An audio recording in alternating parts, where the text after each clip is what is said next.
Details now about a new progressive coalition that's been formed to counter policies of Chicago's current administration.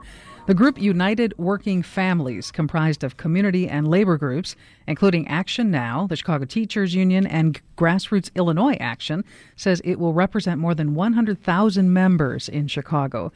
Joining us now to talk about the new coalition is Katelyn Johnson, Executive Director of Action Now, and a board member of United Working Families. Welcome to the afternoon shift. Thank you so much. So we've seen polls recently that suggest that Chicago voters are looking around for alternatives to Mayor Rahm Emanuel and maybe even their own alderman. What are some of the key issues that this is spurring the formation of this coalition? Yeah, people are really tired of just getting the scraps that their elected officials toss out to them. They're tired of not being able to make ends meet because elected officials won't raise the minimum wage. They're tired of losing their homes to foreclosure. They're tired of watching their public schools be decimated by school closings. People are angry and people are ready to fight back. The group United Working Families has said that they're not anti-Rahm per se, but they're looking into alternative policies. What are some of those alternative policies the group is working on to counter the mayor specifically? Well, really, we need champions to stand up for our values. We need champions who are deeply connected to the communities and reflect the communities themselves.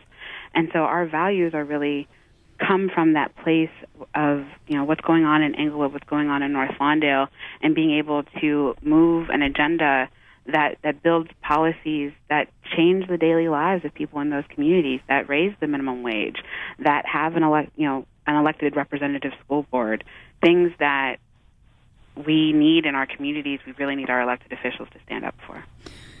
The executive director of the group, Kristen Crowell, has said that we're seeing two different Chicagos. Katelyn, what do you think about that? I think that's true. It's a tale of two cities in Chicago. The richest 1% have controlled our economy and our democracy and make decisions for people without even consulting them. And the real Chicago, the Chicago that happens in the neighborhoods, is very different. There's a disconnect between the decisions that city council makes and the everyday realities of the majority of working families in Chicago. Let's talk about the city council in depth a little bit more. Your group is developing a political strategy. Are you going to back a slate of aldermanic candidates, or how exactly will the coalition get involved in the aldermanic races next year?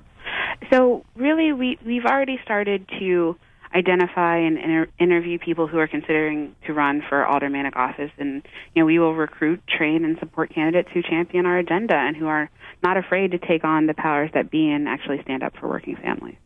And what about the label progressive, being a progressive coalition that's got deep ties here in Chicago and a long history of political action and effectiveness, but it's kind of died down in its power recently? What do you think that label will do for the group? Well, I think it's not fair to say that being a progressive has died down. In fact, people, are on the street corners, and when we go door to door talking to people, they're always talking about progressive values and talking about politics. But they feel powerless to make a change in the decision-making structure. So this is the vehicle for them to do that. And I think being a progressive means that you're actually moving people forward. You're pulling people out of poverty. You're making sure that everyone has equal and fair access to education and making sure that people are actually able to participate in a democracy. And that's what people really want. Katelyn Johnson, thanks for being with us on the afternoon shift. Thank you. Katelyn Johnson is Executive Director of Action Now and a board member of the group United Working Families.